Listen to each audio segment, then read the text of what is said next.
Hvaležno pozdravljeni. Ni lepšega občutka, kakor to, da imaš lepo popucano celo hišo, da imaš preoblečeno na nov frišno posteljnino, pa da se že pol sam stoširaš, pa sam lepo se vržeš.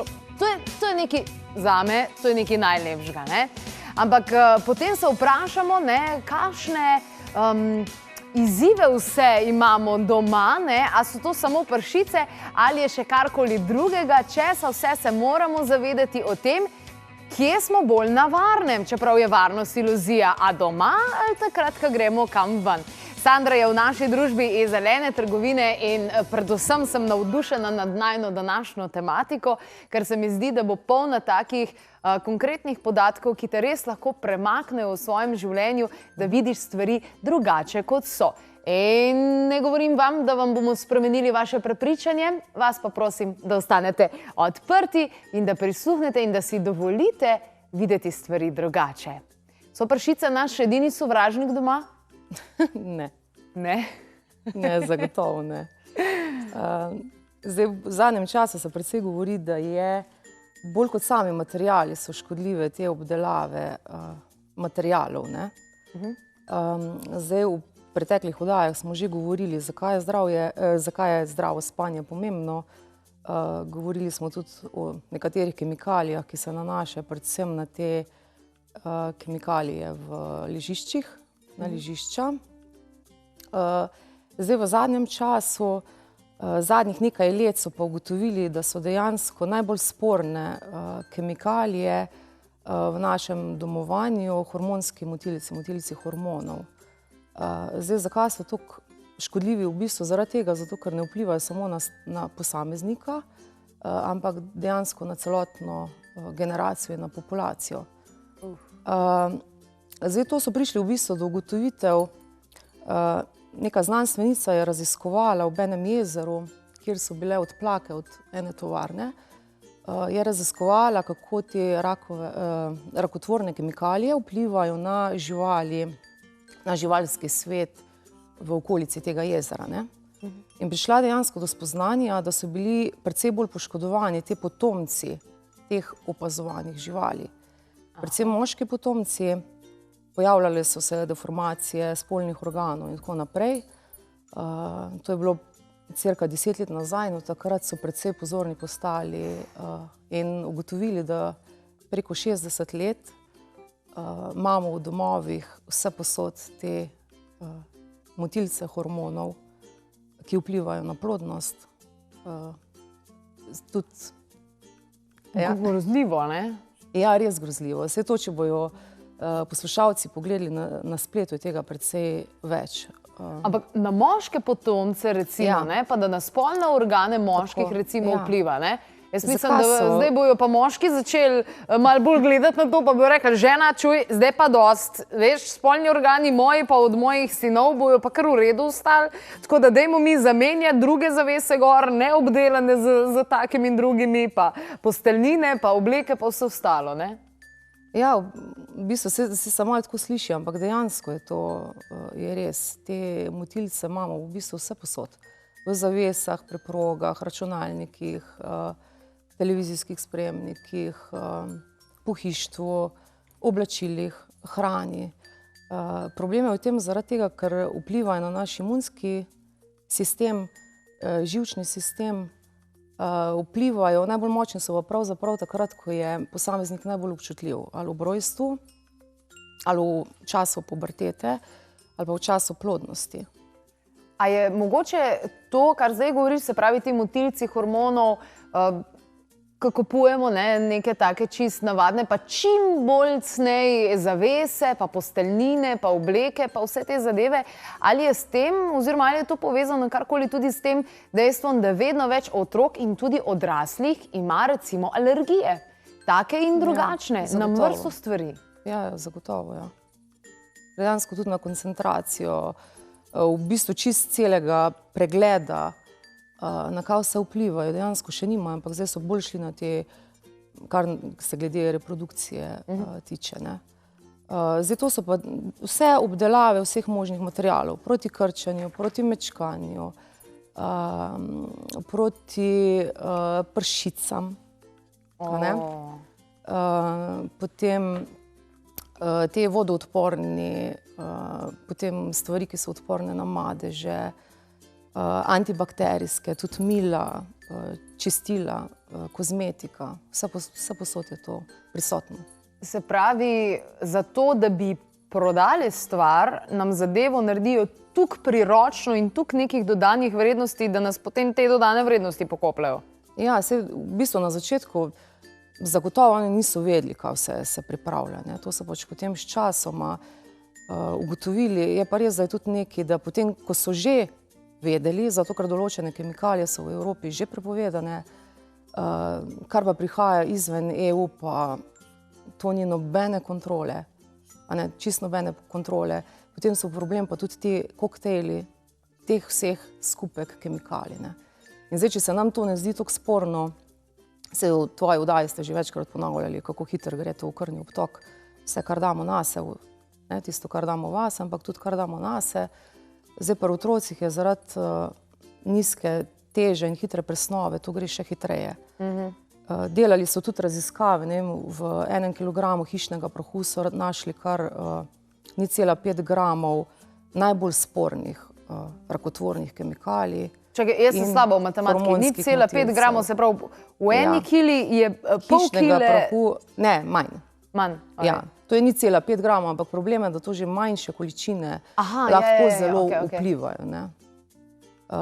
To se na dnevni bazi se čisto rutinsko pri teh produktih, ki jih pač jaz prodajam, kar se tiče posteljnine in tega, ne pač pri mojih izdelkih, ne v moji trgovini, ampak pri konvencionalnih, se uporablja preko 2000 škodljivih kemikalij.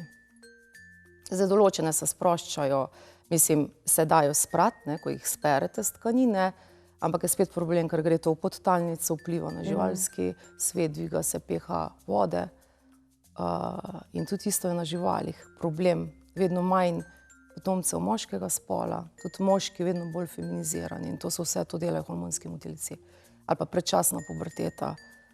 To je en kup takih stvari, ki jih dobimo ali iz hrane, ali iz vode, iz zraka ali pa v teh produktih. Jaz mislim, da znanje prinaša tudi odgovornost in ko sem se jaz osebno seznanila s tem tematikami in s tem dejstvim, sem se dejansko odločila nič, pač to, da narediš prenovo vseh teh tkanin, ki so dejansko polne hormonskih motilcev, nekaj te stane, ampak to je investicija vase. In sem vse obenkrat, dajmo vse stvari stran. In predvsem moram reči, da me je presenetila posteljnina. Se mi zdi, da se tudi počasneje se umaže, oziroma, ne vem, po 3 dneh na klasični oziroma v klasični posteljnini se mi zdi, da kakor je recimo, ne vem, en teden tukaj pri tej posteljnini, ki je torej organska, ekološka torej. In zdaj, če smo že na tej fazi, na kaj moramo biti pozorni, torej, ko gremo kupiti vse te stvari? Ker nekje piše recimo 100% bombaž in na to že pademo v tem smislu, če pa 100% bombaž, to je pa zdaj v redu, ne? Ja, 100% bombaž, navaden konvencionalni bombaž, je poln pesticidov. To je najbolj obdelana rastlina. Zdaj pa če eni mislijo, če ne zbere sintetičnih materialov, če zbere bombaž, ampak bombaž je zdaj v zadnjem času res že toliko predelan, da je že po samem, kako bi rekla, obnašanju tkanine je že primerljiv s sintetičnimi materiali. In v tem primeru tudi, tako kot si ti omenila, te ali navaden bombaž ali pa sintetični materiali dejansko skozi segrevajo telo. Naravni materiali morajo ohranjati telesno temperaturo telesa, ne pa spodbujati k potenju. Zaradi tega se tudi pol hitrej, ker ti pač dela tiste potenje. Zdaj, na kam moramo biti pozorni, zdaj bom spet omenila, čeprav se bo smešno slišalo, ampak res, če imate tkanine ali kakršnekoli ležišča izpred 8 ali še več let, probajte obdržati, dokler se pač ne posede, dokler spanje ni več udobno. To pomeni, da je ležišče že deformirano. Zdaj, kar imate tkanine, posteljnino, tudi obdržati tisto, kar je. Če ste pa kupili zadnja leta, je pa res precej velika verjetnost, da to, kar smo prej omenjali, da vse to ste pokasirali zraven. Zdaj, ko greste v trgovino, zdaj neki, če se zbira bombaž, definitivno, da je to ekološki bombaž, po možnosti, da je narejen tudi znotraj pravične trgovine, ker to je potem še ena dodatna varnost, da niso bile kemikalije nanešene. Zdaj, pri samem ležišču mora pa zagotavljati, mislim, najbolj, da je ležišče udobno, ne, da se zdaj pod vašo telesno težo poda, ampak da lepo podpira vse točke telesa, da se s tem tudi mišice telesa lahko sprostijo. Potem naslednjo, da je ležišče zračno, to pomeni, da morajo biti naravni materiali, brez kakršnih koli obdelav, ki zavirajo zračnost, in pa zdravo, kar pomeni, da se moramo izogniti, kolikor se le da, oziroma v celoti, škodljivim kemikalijam. Ampak to ne piše na tkaninah gor. Zaradi tega, če je poliesterska prevleka, vam mora biti jasno, da je z nečim, a ne že sam poliester, potem, če je obdelana proti pršicam, zelo velik vprašaj. Če je obdelana proti z srebrnimi nitkami, ionizatorji, potem proti vlagi, če jo lahko perete na 90 stopinj prevleko samega ležišča, to so definitivno take obdelave narejene. To mora imeti korak nazaj. No, najbolj zanimiv primer se je zgodil pravzaprav tudi pri nas, v naši ekipi, kjer je naša vizažistka za darilo dobila hipoalergeni vzglavnik in dobila alergijo naslednji dan, ko je na njemu spala. In se mi zdi, da je to kar hitro en tak zelo začaran krog. Veš, zmeraj se mi je zdelo, da tista posteljnina, pa rjuhe, pa zavese, ko so jih imele naše babice, da to je res bilo tako konkretno, tako fajn material se mi je zdel in da res zdaj nekako tega ne dobiš. No, naša gledalka pa ima vprašanje in sicer razmišlja o tem, odločila se je, da bo vložila v to, v tem smislu, da si bo zamenjala posteljnino in zavese in vse te ostale zadeve in jih zanima, kako je svilo. Svila je zdaj, mislim, pri veganih svila običajno ne pride upoštev. Absolutno. Svila spada tudi v tako volna. Določene stvari so obdelane in v sami svili potem tudi ostanejo. To je treba res pri takih podjetjih kupovati, kjer zaupaš. Spet, če je svila uvožena iz držav izven EU, kar je v večini primerov, ne kaže nič dobrega. Enako pri volni ali pri katerih drugih, pač te, kar so živalske, zakaj? Ker tudi pri volni, recimo, problem je, da so ovce zelo z antibiotiki pač zdravijo, ne? In to dejansko v sami volni ostane, tako kot pri človeku, ko dejansko lahko po laseh vidiš, katera zdravila je užival, tako je tudi pri volni. In dejansko tiste antibiotike potem doma na tem spite, ne? Potem so pa drugo še obdelave. Obdelave je pa spet lahko problematično. Tako pri bombažu obdelave, ko so naprej, ko sem že prej omenjala, ko je tudi pri volni včasih prav preveč očiščena in tudi pri svili. Torej, Sandra, če sva koristni, pa poveva na kratko jedrnato, da si bodo naši gledalci zapomnili, kakšno mora biti torej ležišče, da se naše telo dejansko obnavlja po noči, tako kot je zasnovano v sami naravi. Ja, tako kot sem že prej omenila. Dejansko udobno. Zakaj udobno? Da nas čim hitreje zaziba v spanec. To, ko smo že enkrat tudi govorili, kako je pomembno ta globok spanec, predvsem tja do polnoči. Če mi gremo ob 11. zvečer v posteljo, se še misli moramo izklopiti.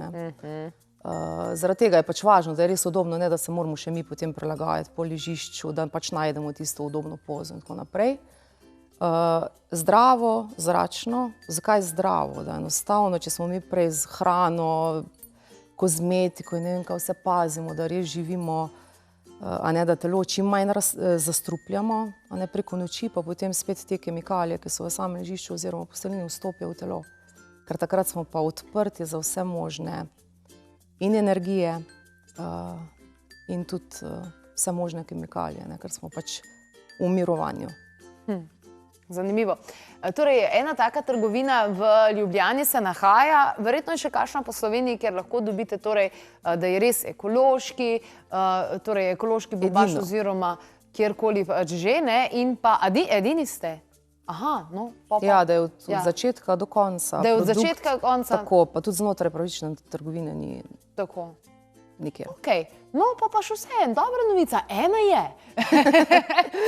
In sicer v Ljubljani, v BTC-ju, v Hali A. Sandra, ti pa nisi zgolj lastnica te trgovinice, ampak pravzaprav tudi izjemna aktivistka na področju ozaveščanja ljudi.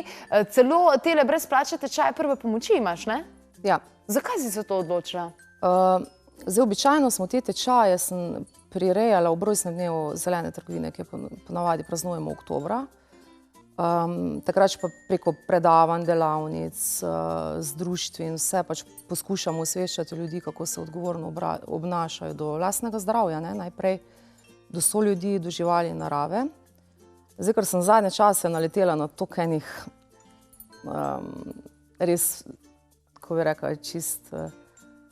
Kar po domač povej.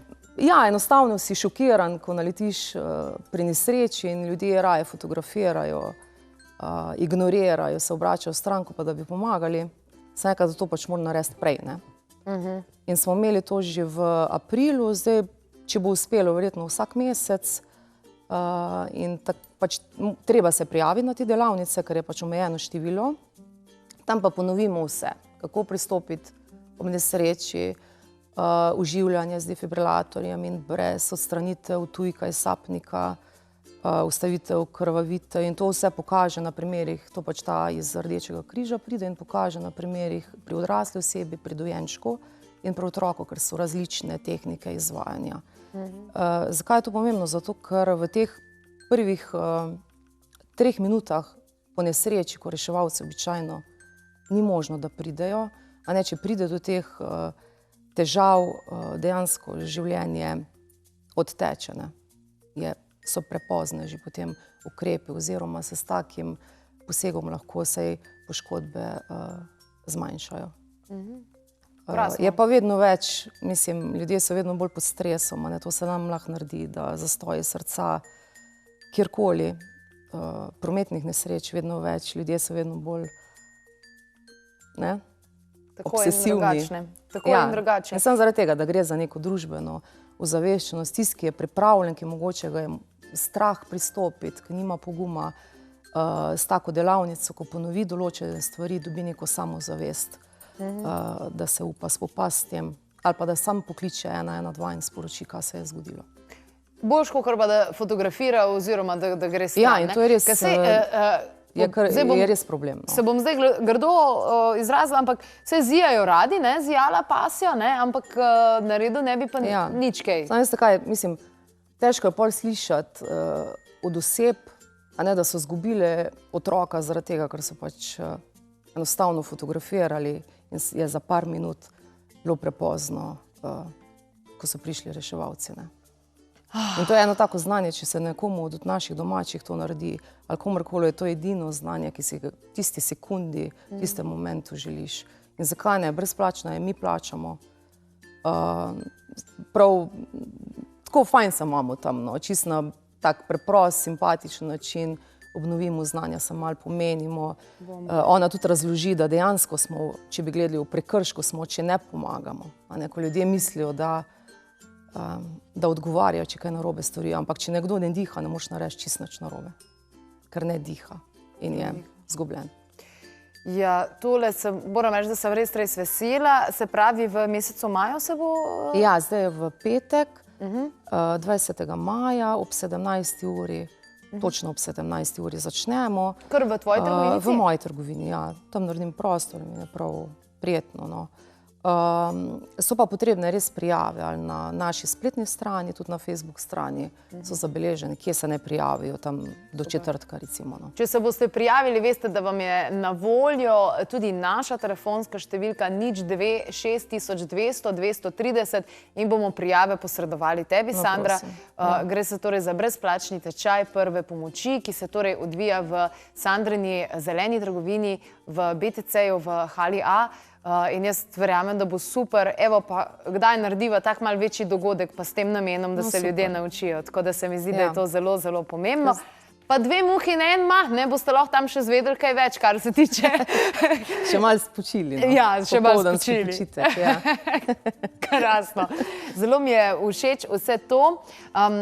Danes torej govorimo o tem, da če živimo v prepričanju, da če stopimo ven iz hiše, da je polno enih takih in drugačnih nevarnosti oziroma izzivov, se pravzaprav s tistimi konkretnimi izzivi v naših telesih v bistvu soočamo ravno s temi hormonskimi motilci, ki pa jih dobimo v stvareh, v katere res zaupamo, in to so naša oblačila, pa posteljnina, pa zavesa na vse zadnje. Tako da res sem prenova. Potrošnjo na minimum zamenjati, kar je nujno potrebno, pa ne kopičiti stvari. Ker to daje tistim industriji samo še večji zagon, da proizvaja še več in jih prav briga za naše zdravje. Zanimivo je to, da ogromno ljudi in vedno več ljudi se ukvarja s tem vprašanjem, kaj jedo, pa tudi, da vzamejo kdaj avtobus, namesto tega, da grejo z svojim lastnim avtom, ampak na to pa kar ne poštudiramo. Pa se mi zdi, da zdaj živimo v enem času, ravno zadnjič sem se sprehodila po trgovinah, tako noro poceni se lahko noro dobro na prvi pogled, na prvo oko oblečeš. Res se mi zdi, da ne vem, te stvari so bile včasih draže in ni mi jasno, kako lahko neko fancy šmensi majčko, kako jo lahko za 3 evre naredijo oziroma za 3 evre prodajo, kaj šele naredijo, in tukaj v tej zgodbi nekaj smrdi. Točno to. Zdaj to smo že zadnjič, ko smo govorili živo iz pravične trgovine. A ne, nekdo to kasira. Ampak tudi potrošnik to kasira. Zazna pa na zdravje se. To pač moramo vedno gledati, koliko teh stvari se kopiči v nas, koliko stvari si kopičimo. Zdaj, če bi gledali samo eno stvar, ne vem, samo en produkt niti ni, ampak če potem vse ta miks skupne. Takole, dragi gledalci in gledalke, danes smo odgovarjali na vprašanje, kaj ima kemična industrija z našim spanjem. No, zdaj ste slišali, da kar precej, tako da razmišljajte o tem, da, kakor vam je povedala Sandra, potrošnja na minimalno za tiste stvari, ki jih ne potrebujete, in da se res odločite za to, da izberete ekološko posteljnino, da pomislite na to, kakšne zavese imate, kakšne oblačila imate, kajti to je nadvse pomembno. Najlepša hvala, Sandra. Lahko pa se torej prijavite, če želite, tudi na brezplačni tečaj prve pomoči, ki se bo torej odvil v Sandrini zeleni trgovini v BTC-ju. Naj vam bo spet lepo.